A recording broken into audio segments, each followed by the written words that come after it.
काल में संकट है कि हम में से अधिकांश लोग कह देते हैं कि आज गांधी अप्रासंगिक हो गए। गांधी अप्रासंगिक नहीं हुए, हमारा आग्रह जो है वो कम हो गया। हम जिन सिद्धांतों के लिए जीना चाहते हैं, जिन सिद्धांतों को हम जीवन में मानना चाहते हैं, उन सिद्धांतों को मानने के लिए हमारा आग्रह कहीं न कहीं हमारे लोभ लालच के कारण बहुत कमजोर होता जा रहा है। महात्मा गांधी ने छोटी सी छोटी चीज के अंदर भी आग्रह को सर्वोपरि स्थान दिया कि जब तक जिन चीजों को आप मानते हैं उन चीजों को आप स्वयं नहीं करेंगे तो लोगों के ऊपर उसका कोई असर होने वाला नहीं है। जब महात्मा गांधी दक्षिण अफ्रीका से भारत आए और उन्होंने उस समय दक्षिण अफ्रीका में ही वो ऊंचाइयां प्राप्त कर ली थी जो भारत में नेतृत्व करने वाले बहुत से राजनेताओं के पास में नहीं थे। उसके पास भी महात्मा गांधी, उसके बाद भी महात्मा गांधी जब गोपाल कृष्ण गोखले के पास पहुंचे और गोपाल कृष्ण गोखले को जो अपना राजनीतिक गुरु मानते थे, गोपाल कृष्ण गोखले जब एक भाषण देने के लिए किसी विश्वविद्यालय में गए, उस समय गांधी जी घर पे थे। वहां उन्होंने देखा कि गोखले साहब का अंगरखा बिना धुला पड़ा हुआ है। गांधी जी गए और उन्होंने उस अंगरखे को धो के प्रेस करके रख दिया। गोखले जब आए तो उन्होंने कहा कि ये काम किसने किया? गांधी जी ने कहा मैं यहां खाली बैठा था, ये काम पेंडिंग था, मैंने इसको कर डाला। उनको इस बात की कोई झिझक नहीं थी कि कोई काम छोटा होता है या कोई काम बड़ा होता है। आज के काल में हम सब लोगों के सामने यही दिक्कत आके खड़ी हो गई है कि हम काम करने के पहले तोलने लगते हैं कि ये काम हमारे लायक है या लायक नहीं है। जबकि गांधी की जो पूरी दृष्टि थी वो दृष्टि ये थी कि जो काम सामने पड़ा है उसके बारे में ये दृष्टि कभी भी नहीं रखनी चाहिए कि मैं इस काम को कर सकता हूं या काम नहीं कर सकता हूं। मेरा जन्म ही निरंतर कार्य करने के लिए हुआ है और यही गांधी की सबसे बड़ी विशेषता है। बचपन से लेके अंतिम जब उनकी छाती पे गोली मारी गई तब सब क्या पूरे गांधी के जीवन का विश्लेषण हम करें तो गांधी एक ऐसी शख्सियत थे जो निरंतर कार्यरत रहते थे। जैसे हमारा दिल बिना रुके निरंतर धड़कता रहता है, ऐसे गांधी हमेशा मिनट टू मिनट जीवन को प्रवाहमान नदी की तरह निरंतर प्रवाहित रखने में विश्वास रखते थे। अब देखिए उन्होंने कितनी छोटी छोटी चीजों को उठा के देश में प्रतीकात्मक रूप से रखा और देश की समस्याओं का समाधान हम सब लोगों के सामने रखा। जैसे एक सबसे छोटा उदाहरण जो है चरखे का उदाहरण है। गांधी के बारे में लोग कहते हैं कि गांधी मशीनीकरण के विरोध में थे। गांधी जी कहते हैं, अपनी आत्मकथा में भी कहते हैं और भी कई जगह उन्होंने लिखा है कि मैं मशीन का विरोधी नहीं हूं। हर चीज मशीन है। छोटी सी दांत में से कचरा साफ करने का जो स्टिक है वो भी एक मशीन का ही रूप है। ये जो मैं तकली चला रहा हूं ये भी एक मशीन है। ये जो चरखा चला रहा हूं ये भी मशीन है। मैं मशीन का विरोधी नहीं हूं, मैं मशीन का गुलाम बनने का विरोधी हूं। इन दोनों चीजों में बहुत गुणात्मक अंतर है। जो लोग ये कहते हैं कि वो मशीनीकरण के विरोधी थे, उनका कहना था मैं मशीनीकरण का विरोधी नहीं हूं, मैं मशीन का गुलाम बनने का विरोधी हूं। आज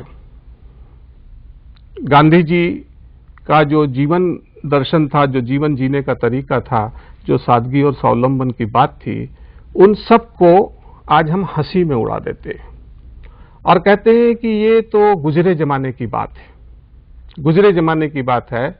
और ऐसे गुजरे जमाने की बात है कि यदि उसमें हम वापस चले जाएंगे तो फिर तो हमारा मनुष्य जीवन जो है वो किसी भी तरीके से आगे बढ़ ही नहीं पाएगा।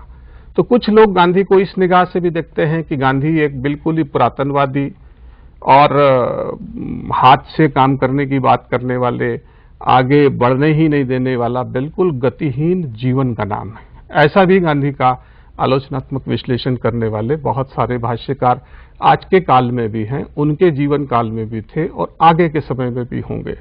देखिए हमको समझना चाहिए कि जो मनुष्य का जीवन है ये शक्ति का एक विराट पुंज है और इसमें इतनी असीम ऊर्जा हर जीवन के साथ में जुड़ी हुई होती है कि उस ऊर्जा का आप इस्तेमाल कैसे करते हैं अपने जीवन पे, इसी से आपका जीवन और देश का जीवन निर्भर होगा।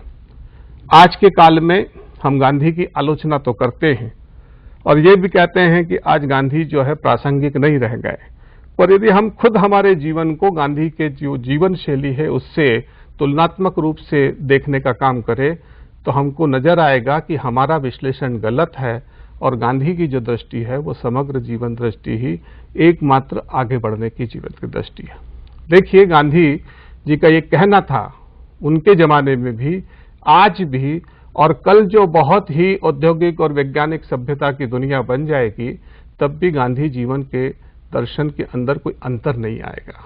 गांधी जी का ये मानना था कि हम जो जो चीजें अपनी शरीर की शक्ति से, शरीर के श्रम से कर सकते हैं उनको अपने जीवन यापन के लिए करना चाहिए। वो महर्षि टॉलस्टॉय जो रूस के बहुत बड़े विचारक थे उनके दर्शन से प्रभावित थे।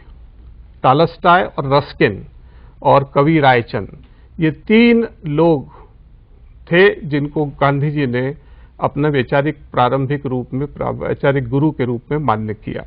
और इनका जो समग्र दर्शन है, इनका जो पूरा साहित्य है, टॉलस्टॉय से गांधी जी का पत्र व्यवहार भी हुआ, दोनों समकालीन थे। और रस्किन की जो अनटू दिस लास्ट है, जिसका सर्वोदय के रूप में पुस्तिका के रूप में गांधी जी ने पूरा भाष्य करके उस पुस्तक को लिखा, वो गांधी विचार की अद्भुत पुस्तिका है। और हिंद स्वराज, जिसका यह शताब्दी वर्ष है, 100 साल पहले जो हिंद स्वराज्य की रचना गांधी जी ने की, उस समय औद्योगिकरण को लेके, जीवन की गति को लेके, शहरीकरण को लेके, ग्राम स्वराज्य को लेके, भारत के सार्वजनिक और निजी जीवन के सारे मूल्यों को लेकर गांधी जी ने आज से 100 साल पहले हिंद स्वराज्य में जो बातें कही हैं वो आज के काल में भी उसी रूप में हमको नजर आती है।